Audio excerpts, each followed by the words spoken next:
Allez, bonjour à tous les amis, j'espère que vous allez bien. On est parti pour la traditionnelle vidéo de début de mois avec pour ce matin le top 5 des cryptos à surveiller sur le mois de juillet. Et donc comme d'habitude dans cette vidéo, je vais vous donner 5 cryptos qui ont soit des actualités à venir, qui peuvent potentiellement impacter le prix, ou alors des cryptos sur lesquels il y a des bonnes configurations graphiques. Et donc ça vous fera 5 cryptos plutôt intéressantes pour éventuellement vous positionner. Allez, comme d'habitude, si ce n'est pas encore fait, pensez à vous abonner, pensez à liker et à commenter dès maintenant cette vidéo pour soutenir la chaîne. Et pour ceux qui veulent vraiment réussir le bull run en 2025, pour ça, vous avez juste à cliquer sur le lien Linktree en description et à venir rejoindre les différents groupes qui vont vous aider à bien booster vos gains cette année.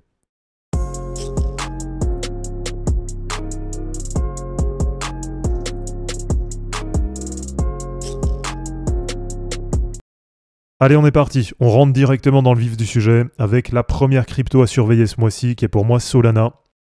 Alors là, Solana, il y a plusieurs raisons de pourquoi je vous la mets dans ce top 5.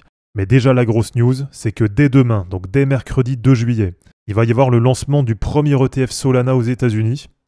Et ça, vous le savez, l'ETF Solana aux États-Unis, c'était une de mes 10 prédictions crypto pour 2025. Et alors là, ce qui est vraiment positif, c'est qu'en plus, cet ETF, il va inclure le stacking. Et donc ça va permettre aux investisseurs d'avoir à la fois une exposition à Solana, mais en plus d'obtenir des rendements passifs grâce au staking. Alors pour les conditions en détail, là, contrairement aux ETF traditionnels, qui vous le savez sont en général assez longs à être approuvés par la SEC, là c'est un ETF qui a été fait un peu différemment et qui permet d'être lancé directement sans aucun dépôt de dossier préalable auprès de la SEC. Donc on verra à partir de demain si oui ou non cet ETF il va attirer les investisseurs. En tout cas, avec un Solana qui est encore aujourd'hui vers 150 $, bien là je considère vraiment que cet ETF il arrive au bon moment, et je considère toujours que Solana, sur les prix actuels, en termes de risk-reward, ça fait vraiment partie des meilleurs cryptos du marché. Allez, ensuite, on continue ce top 5 des cryptos pour le mois de juillet avec le BGB de BitGet. Et alors là, sur le BGB, il n'y a pas de grosses news, il n'y a pas de grosses actus à venir, mais par contre, graphiquement, là on arrive vraiment sur des niveaux de repli qui sont intéressants.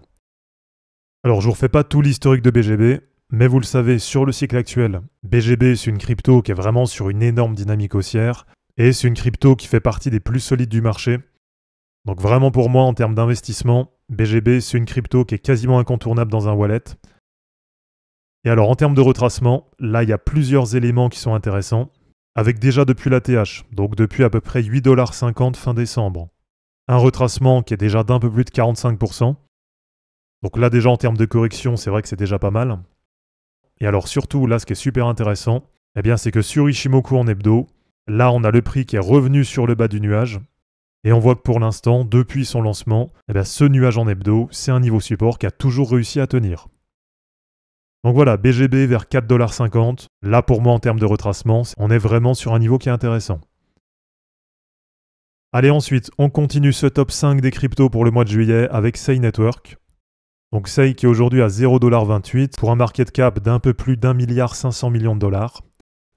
Et alors du côté de Sei, c'est vrai que depuis son lancement, il ne s'était pas passé grand-chose. Mais là, on a une news qui date de la semaine dernière qui est vraiment super intéressante, puisque visiblement, il y a le Wyoming, donc il y a un État américain, qui envisage de s'appuyer sur la blockchain Sei pour lancer son stablecoin. Donc là, pour l'instant, visiblement, il n'y a encore rien de concret, il n'y a rien de lancé. Mais par contre, c'est quand même déjà une bonne première étape. Et puis l'autre point qui est super important, c'est qu'on a Canary Capital qui a déposé une demande d'ETF basée sur Sei. Et là, comme pour l'ETF de Solana, ce serait un ETF qui inclurait le stacking. Donc si on a un État américain qui commence à s'intéresser à Sei, et si prochainement on a un ETF Sei avec du stacking qui est lancé, probablement que là, en termes de prix, ce serait super positif du côté de Sei. Allez, ensuite, on continue ce top 5 des cryptos pour le mois de juillet avec le BNB. Avec déjà du côté des news, la mise à jour Maxwell qui a eu lieu hier. Donc depuis le 30 juin, on a maintenant la blockchain de Binance qui traite un bloc toutes les 0,8 secondes. Ça lui permet d'améliorer sa scalabilité en passant d'un temps de bloc de 1,5 secondes à 0,8 secondes. Et donc ça lui permet de se rapprocher des blockchains plus rapides. Et alors peut-être que cette mise à jour, ça va permettre de réattirer du monde sur la BNB chain. Et ça pourrait aussi permettre de relancer l'intérêt sur le BNB. Et alors du côté graphique sur le BNB, là c'est pareil, il y a une charte qui est vraiment pas mal. Et le BNB, c'est aussi une des cryptos les plus solides là sur le cycle. Avec en plus, là, sur les dernières semaines, un appui bien validé en support sur la moyenne mobile 50 hebdo. Donc là vraiment graphiquement c'est super intéressant sur BNB. Et donc le BNB qui pour le moment réussit toujours à rester en dynamique haussière et qui arrive en plus à rester pas très loin de son ATH. Et dans le cas où on est bien le marché crypto qui continue à monter sur la fin d'année 2025, eh bien le BNB ça pourrait être une des premières cryptos qui irait breaker son ATH et qui rentrerait dans la phase de price discovery. Et allez, on termine ce top 5 des cryptos pour le mois de juillet avec le meme coin SPX 6900. Et alors là aussi sur les derniers mois, je vous l'ai mis plusieurs fois dans les meilleures opportunités du moment. Donc avec vraiment ce gros repli là qui avait bien été validé. Et là on voit que depuis mars-avril, c'est une crypto qui a vraiment récupéré une bonne dynamique. Même si sur les dernières semaines, pour le moment, ça n'a pas été suffisant pour breaker l'ATH. Donc voilà, pour l'instant sur de l'hebdo, il y a un retracement qui est déjà assez intéressant. Et on va voir un peu comment ça va évoluer pour la suite. En tout cas, globalement, sur l'ensemble des meme coins, là, sur les derniers mois, il y a vraiment une dynamique qui est intéressante. Là, si on prend sur les 90 derniers jours, eh bien, on se rend compte que parmi les quelques cryptos qui arrivent à battre Bitcoin, donc là, c'est uniquement des cryptos du top 100, eh bien, la plupart, en tout cas en majorité, ça reste quand même des meme coins. Alors, on a par exemple Pengu, même si Pengu, c'est lié aussi à une collection NFT. On a SPX, donc qui a fait plus 125% là sur 90 jours. On a Fartcoin qui a fait plus 115%. On a WIF qui a fait plus 95%. On a aussi PP qui a fait plus 27,5%.